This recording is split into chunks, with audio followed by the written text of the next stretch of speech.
శ్రీ గురుభ్యో నమ. శ్రీ మహాగణాధిపతే నమ. శ్రీ మహాసరస్వత్యై నమ. హరి ఓం శ్రీమాత్రే నమ.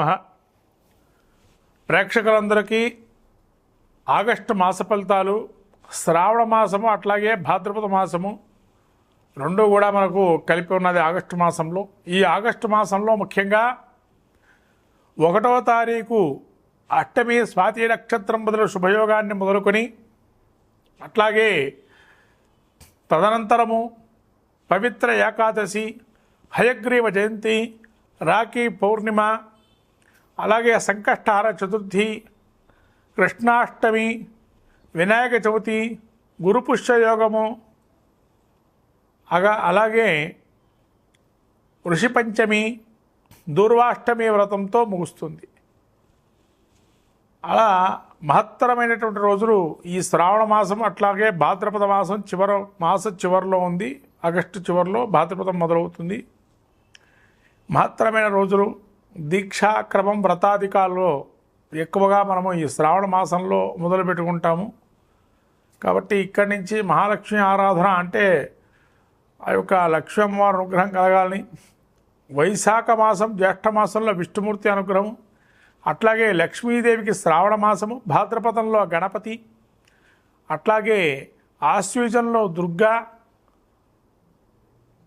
అట్లానే మనకు కార్తీకంలో ఈశ్వరుడు, మార్గశీర్షంలో మళ్ళీ విష్ణుమూర్తి శక్తి, అలాగే మళ్ళీ జనవరి అంటే పుష్యమాసంలో సూర్యనారాయణ స్వామి. ఇలా ఆ యొక్క సమాంతరమైన ఫలితాలు అనేక మాసంలో ఉన్నాయి. ముఖ్యంగా శ్రావణ మాసంలో ఏ విధంగా ఉండబోతుంది, ఈ యొక్క ఆగస్టు మాసంలో మాస ఫలితాల్లో మనం చూసినట్టయితే ద్వాదశ రాశుల వారు ఎటువంటి ఫలితాలు ఉంటాయి అనేది మనము చెప్పుకుందాము. ప్రధానంగా ఈ యొక్క మేషరాశి వారికి ఏ విధంగా ఉండబోతుందో ఈ యొక్క శ్రావణ భాద్రపద మాసాదుల్లో ఆగస్టు మాసంలో ఫలితాలు చెప్పుకుందాము. తులారాశి వారికి ఆగస్టు నెల, భాద్రపద మాసం, శ్రావణ మాసం ఏ విధంగా ఉండబోతుంది. చిత్తా నక్షత్రం 3-4 పాదాలు, స్వాతి నక్షత్రం 4 పాదాలు, విశాఖ నక్షత్రం 1-2-3 పాదాలు తులారాశి. ఈ తులారాశి యొక్క గ్రహస్థితి చూసినట్టయితే ఏ స్థానంలో కుజుడు, పంచమ స్థానంలో రాహు, షష్టంలో వక్రగమనంలో శని, అష్టమంలో గురు శుక్రులు, అలాగే 9లో బుధుడు, రవి, తదుపరి 10వ స్థాన సంచారం కేతువు, ఏకాదశంలో కేతువు. ఈ విధంగా ఉన్నారు రవి కేతువులు. వీళ్ళ యొక్క గ్రహస్థితి చూసినట్టు ఈ విధంగా ఉంది. ఏ విధంగా ఉండబోతుందయ్యా వీరికి తులారాశి వారికి అని అంటే, ఈ కుజుడు ఎప్పుడైతే 12లో వచ్చాడో శారీరక శ్రమ ఎక్కువ కావటము, తద్వారా బాధలు విపరీతంగా ఉండటము, అంటే శరీరం సంబంధించి తలనొప్పులు కానీ, అధికమైనటువంటి వేడి కలిగి ఉండటము, కొంత భయాందోళనలు అధికారుల వల్ల ఏమైనా జరుగుతుందా అనేటువంటి విషయం, కొంత భయం అనేటువంటిది ఉండడము, మనోదుఖము, అనుకున్న పనులన్నీ సాకారంగా కొన్ని ఉంటాయి కానీ ముందు దాకా వచ్చి ఆగిపోవటము, అకాలమైనటువంటి భోజనము, అధికమైన కష్టాలు సంభవించటము, కుజుడు వల్ల కొన్ని ఇబ్బందులు కలగటం జరుగుతుంది. ప్రయాణాల్లో కూడా కొంత ఎక్కువగా చేయటము, తద్వారా ఇబ్బందులు పడడం అవకాశం ఉంది. అలాగే ఈ యొక్క ప్రయాణాల్లో కష్టాలు, కొంత ధనము నష్టమయ్యే అవకాశము, అవమానాలు కొంత జరిగే అవకాశము, అధికమైన కోపతాపాలు ఉండటము, పనులు కావట్లేదని కొన్ని ఇబ్బంది పడటము, ఆర్థికపరమైన ఇబ్బందులు కలగటము జరిగే అవకాశం ఉంది.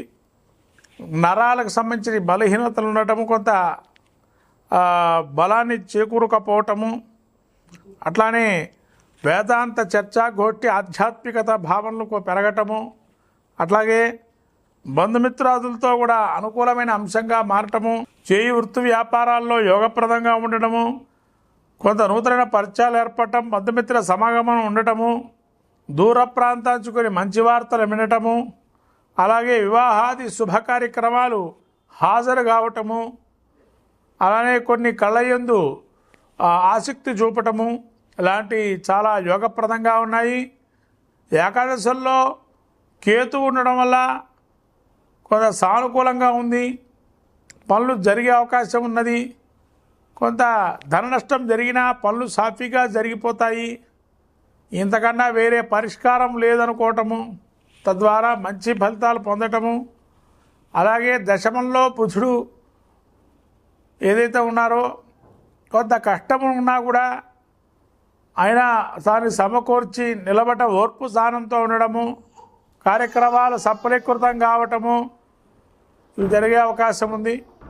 ముఖ్యంగా ఈ యొక్క తులారాశి వారికి అవయోగంగా ఉండేటువంటి గ్రహం ఏదైనా ఉందయ్యా అంటే కొంత బుధుడు అవయోగాన్ని ఇస్తున్నాడు. అయినా కానీ దశమంలో ఉండి ఏకాదశంలో సంచారం చేస్తున్నాడు. రాబోయే కాలము వీరికి కుజుడే ప్రత్యేకంగా అవయోగాన్ని ఇస్తూ శని కూడా అవయోగాన్ని ఇస్తున్నాడు.